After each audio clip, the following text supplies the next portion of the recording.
হে মুনিবর, আপনি যদি গীতার 18টি নামের মাহাত্ম্য আমাদের বিস্তারিতভাবে বর্ণনা করেন। গীতাকে গীতোপনিষদ বলা হয়, অর্থাৎ গীতা উপনিষদ নামধারী ধর্মগ্রন্থগুলি শ্রুতিশাস্ত্রের অন্তর্গত হলেও মহাভারত এর অংশ বলে গীতা স্মৃতিশাস্ত্রের অন্তর্গত। গীতার 18টি নাম হল গঙ্গা, গীতা, সাবিত্রী, সীতা, সত্যা, পতিব্রতা, ব্রহ্মাবলী, ব্রহ্মবিদ্যা, ত্রিসন্ধ্যা, মুক্তিগেহিনী, অর্ধমাত্রা, চিতানন্দা, ভবঘ্নি, ভ্রান্তিনাশিনী, বেত্রয়ী, পরানন্দা, তত্ত্বার্থ, জ্ঞানমঞ্জরী।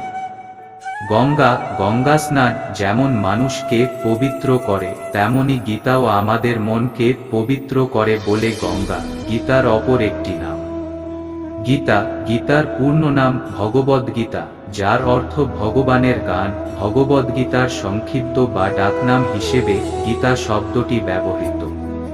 সাবিত্রী সনাতনী নারীদের জন্য পরম আদর্শ হলেন সাবিত্রী, যিনি চরম সতীত্বের প্রতীক, যিনি তার সতীত্বের জোরে মৃত স্বামীর প্রাণ ফিরিয়ে এনেছিলেন। সেই নারীকে সম্মানিত করে, সেই নারীর আদর্শে সকল নারীকে উদ্বুদ্ধ করার জন্যই শ্রীকৃষ্ণ গীতার একটি নাম রেখেছেন সাবিত্রী। দেবী সীতাও সাবিত্রীর মতো হিন্দু নারীদের জন্য আদর্শ, যিনি রাবণের বহু প্রলোভনেও তার সতীত্ব ত্যাগ করেননি। সেই নারীকে সম্মানিত করে হিন্দু নারীদের হৃদয়ে তার আদর্শকে জাগরুক রাখতেই শ্রীকৃষ্ণ গীতার একটি নাম দিয়েছেন সীতা। সত্তা, পরম সত্য, পরমেশ্বরের কথা এতে বলা হয়েছে বলেই স্ত্রীলিঙ্গে গীতার অপর একটি নাম সত্তা।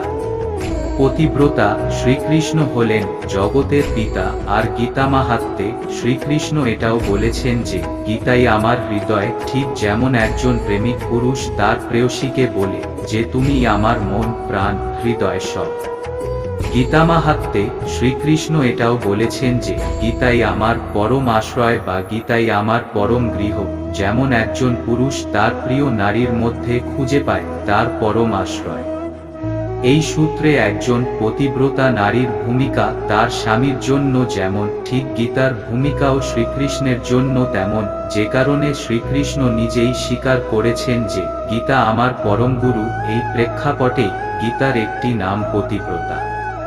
ব্রহ্মাবলী, এর মধ্যে দুটো শব্দ আছে, ব্রহ্মা ও বলি। ব্রহ্মা হলেন ঈশ্বরের সৃষ্টিকারী রূপের নাম, আর বলি শব্দের অর্থ হল শক্তিমান, যা বল থেকে উদ্ভূত।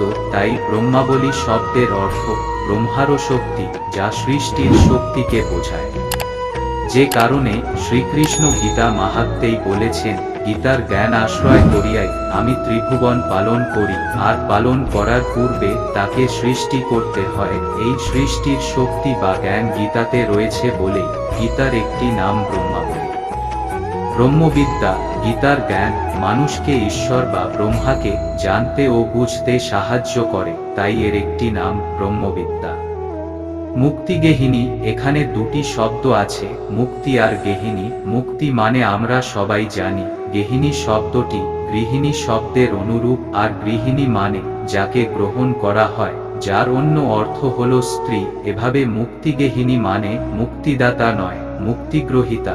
যদিও ঈশ্বরের কাছে আমরা জন্মান্তর সহ বিভিন্ন সমস্যা থেকে মুক্তি চাই এবং ঈশ্বরকে মনে করি মুক্তিদাতা, কিন্তু আমরা মুক্তি পাব কিনা সেটা নির্ভর করে আমাদের নিজেদের কর্মের উপর। অর্থাৎ মুক্তিকে আমাদেরকে গ্রহণ করতে হয়, তাহলেই ঈশ্বর আমাদেরকে মুক্তি দেন। মানুষ যদি মুক্তি পাওয়ার মতো কর্ম না করে, ঈশ্বর প্রকৃতির নিয়মের বিরুদ্ধে গিয়ে কাউকে মুক্তি দেন না। গীতাকে গ্রহণ করলেই কেবল মানুষ এই মুক্তি পেতে পারে, তাই গীতার এক নাম মুক্তিগেহিনী। অর্ধমাত্রা, যদিও গীতার জ্ঞান সম্পূর্ণ, কিন্তু শুধুমাত্র গীতা পড়ে কোনো মানুষ সনাতন ধর্মের সমস্ত কিছু বুঝে উঠতে পারবে না, যেহেতু গীতা হলো সমস্ত শাস্ত্রের সার বা সারমর্ম। কোনো কিছুর সারমর্ম পড়ে যেমন মানুষ সেই বিষয় সম্পর্কে একটা সম্যক ধারণা লাভ করতে পারে, বিস্তারিত ধারণা নয়, তেমনি গীতা পড়েও মানুষ সনাতন ধর্মের সবকিছুকে বুঝে উঠতে পারবে না, মোটামুটি অর্ধেক ধারণা লাভ করতে পারবে। কিন্তু সনাতন ধর্মের সকল তত্ত্বকে বুঝতে হলে গীতায় দেওয়া ইঙ্গিতগুলোকে ধরে সনাতন ধর্মীয় অন্যান্য গ্রন্থগুলোও পড়তে হবে এবং কিছু বিষয় বুঝতে এবং অভ্যাস করতে তত্ত্বদর্শী গুরুরও শরণ নিতে হবে। কিন্তু যেহেতু কেউ শুধুমাত্র গীতা পড়েই সনাতন ধর্মের অর্ধেক তত্ত্ব বুঝে যেতে পারে, এজন্যই গীতাকে অর্ধমাত্রা বলা হয়েছে। যেহেতু গীতা পড়েই সনাতন ধর্মের অর্ধেক জ্ঞান লাভ করা সম্ভব হয়, বাকি অর্ধেক হয় সনাতন ধর্মীয় অন্যান্য শাস্ত্র পড়ে এবং তত্ত্বদর্শী গুরুর সেবা করে, তার কাছ থেকে জ্ঞান লাভ করে। চিতানন্দা হৃদয়, মন বা চিত্তের আনন্দ দায়িনী বলে স্ত্রীলিঙ্গে গীতার একটি নাম চিতানন্দা। ভবগ্নি, ভব অর্থ ইহলোকের সংসার বা মায়ার জগৎ, আর ঘো অর্থ হত্যা বা ধ্বংস করা। সুতরাং ভবগ্নি শব্দের অর্থ জগতের মায়াকে বিনাশকারী, যে মায়া নিজের মন থেকে বিনাশ না হলে জন্মান্তর থেকে মুক্তি পাওয়া যায় না বা মোক্ষ লাভ করা যায় না। গীতা যেহেতু মোক্ষ প্রদানকারী গ্রন্থ, সেহেতু গীতার এক নাম ভবগ্নি। ভ্রান্তিনাশিনী, একজন ভ্রান্ত পথিক কখনো তার সঠিক লক্ষ্যে পৌঁছতে পারে না, কিন্তু জীবন যেহেতু আত্মার ভ্রমণ এবং আত্মার লক্ষ্য হল এই জন্মান্তর থেকে মুক্তি পেয়ে মোক্ষ লাভ করা, তাই জীবাত্মার ভ্রান্তিকে নাশ করে, তাকে সঠিক পথে চলতে এবং তার নির্দিষ্ট লক্ষ্যে পৌঁছতে সাহায্য করে বলে গীতার একটি নাম ভ্রান্তিনাশিনী।